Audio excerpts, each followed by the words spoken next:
பழனி அருகே தும்பலப்பட்டி பகுதியில் உள்ள செங்கல் சேம்பரில் மர்மமான முறையில் சடலமாக கண்டெடுக்கப்பட்ட இளைஞரின் உடலை வாங்க மறுத்து திண்டுக்கல் அரசு மருத்துவக் கல்லூரி மருத்துவமனை முன்பு உறவினர்கள் சாலை மறியல் போராட்டத்தில் ஈடுபட்டதால் போக்குவரத்து பாதிக்கப்பட்டது. இது தொடர்பான மேலும் தகவல்களை எமது செய்தியாளர் மணிமாறன் வழங்க கேட்போம். மணிமாறன், தற்போது போராட்டத்தில் ஈடுபட்டிருக்கவர்கள் முன்வைக்கக்கூடிய கோரிக்கை என்ன? விரிவான விவரங்களை பதிவு. திண்டுக்கல் மாவட்டம் பழனி அருகே இருக்கக்கூடிய தும்மலப்பட்டி கிராமத்தில் தனியாருக்கு சொந்தமான செங்கல் சூளை செயல்பட்டு வருகிறது. இந்த செங்கல் சூளையில் தும்மலப்பட்டி கிராமத்தைச் சேர்ந்த சரவணன் என்பவர் கணக்காளராக வேலை செய்து வந்துள்ளார்.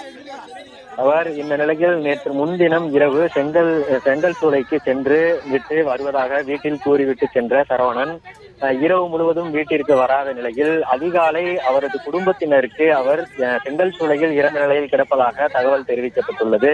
இதையடுத்து சரவணன் பெற்றோர்கள் மற்றும் உறவினர்கள் சேம்பரில் குவிந்தனர்.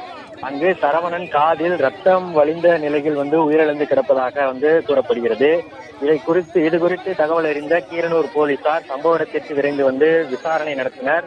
பின்னர் இறந்த சரவணனின் உடலை கைப்பற்றி கீரனூர் போலீசார் பிரேத பரிசோதனைக்காக திண்டுக்கல் அரசு மருத்துவக் கல்லூரி மருத்துவமனைக்கு அனுப்பி வைத்திருந்தனர். இந்த நிலையில் சரவணனின் உடலை உறவினர்கள் இன்று வாங்க மறுத்து இது மர்மமான சாவு, இந்த சாவுக்கு காரணமானவர்களை உடனடியாக கைது செய்ய வேண்டும் என்று வலியுறுத்தி திண்டுக்கல் அரசு மருத்துவக் கல்லூரி மருத்துவமனை முன்பு பெண்கள் உட்பட 100க்கும் மேற்பட்டோர் உறவினர்கள் சாலையில் அமர்ந்து படுத்து உருண்டும் சாலை மறியல் போராட்டத்தில் ஈடுபட்டனர்.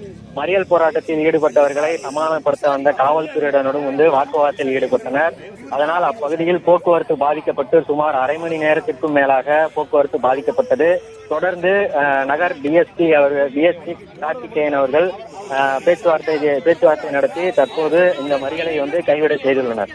பிளே ஸ்டோர் மற்றும் ஆப் ஸ்டோரில் இருந்து பாலிமர் செயலியை QR கோடு மூலம் பதிவிறக்கம் செய்யுங்கள். செய்திகளை உடனுக்குடன் பெறுங்கள்.